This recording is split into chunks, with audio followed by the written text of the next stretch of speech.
ہمارے ہاں ایک مایوسی ہے، اور وہ مایوسی کیا ہے کہ ہم نے ساری زندگیاں گزار لی ہیں، ہم تو کوئی مقام نہ پا سکے، ہم کامیاب نہ ہو سکے، ہم سے تو وہ غیر مسلم ہی بہتر ہے جنہوں نے یہ کام کر دکھایا، یہ کر دکھایا، یہ کر دکھایا۔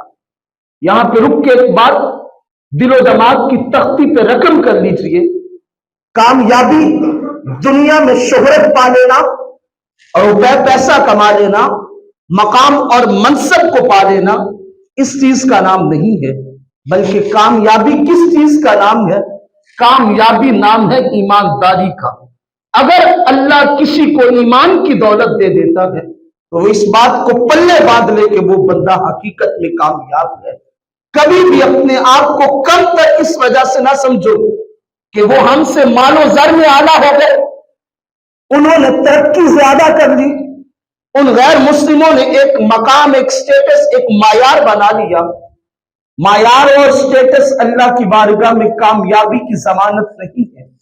اللہ کی بارگاہ میں کامیاب شخص وہ ہے جسے اللہ نے ایمان کی دولت عطا کر دی۔ تو زندگی میں کبھی اس معاملے میں پریشان نہیں ہونا کہ میں تو ساری زندگی کامیاب نہ ہو سکا۔ اگر اللہ نے ایمان کی دولت دے دی ہے تو سمجھو سب سے کامیاب ترین اشخاص تم ہی ہو، کامیاب ترین فرد تم ہی ہو، چونکہ اللہ نے ایمان کی دولت دے دی ہے۔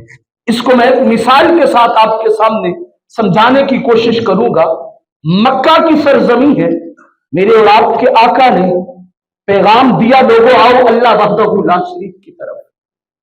تو بڑے بڑے سردار تھے، ابو جہل بھی تھا، عتبہ شیبہ بھی تھے، وقت کے بڑے بڑے سردار بھی تھے، یہاں تک کہ جب حضور نے اعلان نبوت کیا تو لوگوں نے برملا اس بات کا اظہار کیا، یہ محمد عبداللہ کا بیٹا ہے، یہ تو یتیم ہے، اور اگر اللہ نے نبی بنانا ہی تھا تو کسی سردار کو بناتا نا، یتیم بچے کو نبی بنا دیا، اور اگر قرآن اترنا ہی تھا تو کسی سردار کے گھر اترتا، کسی بادشاہ وڈیرے کے گھر اترتا، اس غریب یتیم کے گھر کیوں اترا؟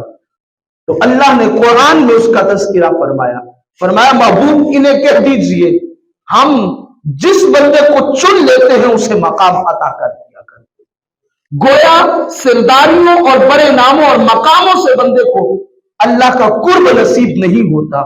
اللہ کا قرب نصیب کس طرح ہوتا ہے؟ وہ سارے لوگ ہی تھے، ان کے سامنے آیات بھی پڑھی جاتی، ان کے سامنے حضور معجزات بھی دکھاتے۔ کتنی بدقسمتی کی بات ہے کہ وہ سردار ہو کے، عقل مند ہو کے، دانا ہو کے پھر بھی ایمان نہ پا سکے۔ تو اللہ نے انہیں کامیاب نہیں کہا، اللہ نے انہیں کیا کہا؟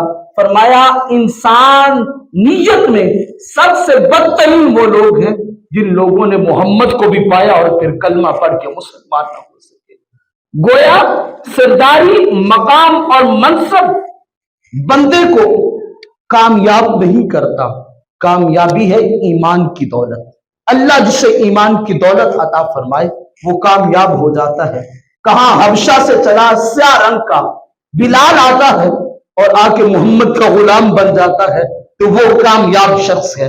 کہاں سلیمان فارس سے چلتے ہیں اور آ کے حضور کی غلامی کا پٹا اپنے گلے میں ڈالتے ہیں تو کامیاب سلیمان فارسی ہے۔ کہاں سے صہیب روم سے چلتے ہیں، چلتے چلاتے بکتے بتاتے حضور کے در پہ آتے ہیں، کلمہ پڑھتے مسلمان ہو جاتے ہیں، اور کامیاب وہی ہوئے ہیں جنہیں محبوب کا قرب ملا ہے، جنہیں ایمان کی دولت نصیب ہوئی ہے۔ گویا کامیابی اس کائنات میں روپے پیسے کا نام، مال و زر کا نام، عزت و شہرت کا نام، ایک خاص عہدے کا نام نہیں ہے، بلکہ کامیابی حقیقت میں نام ہے تو کس چیز کا نام ہے؟ وہ ہے حقیقی ایمان کی لذت کو پا جانے کا نام ہے۔ جن لوگوں نے ایمان کی حقیقی لذت کو پا لیا پھر وہ دنیا کے اموال کی طرف کبھی نظر نہیں دوڑاتے۔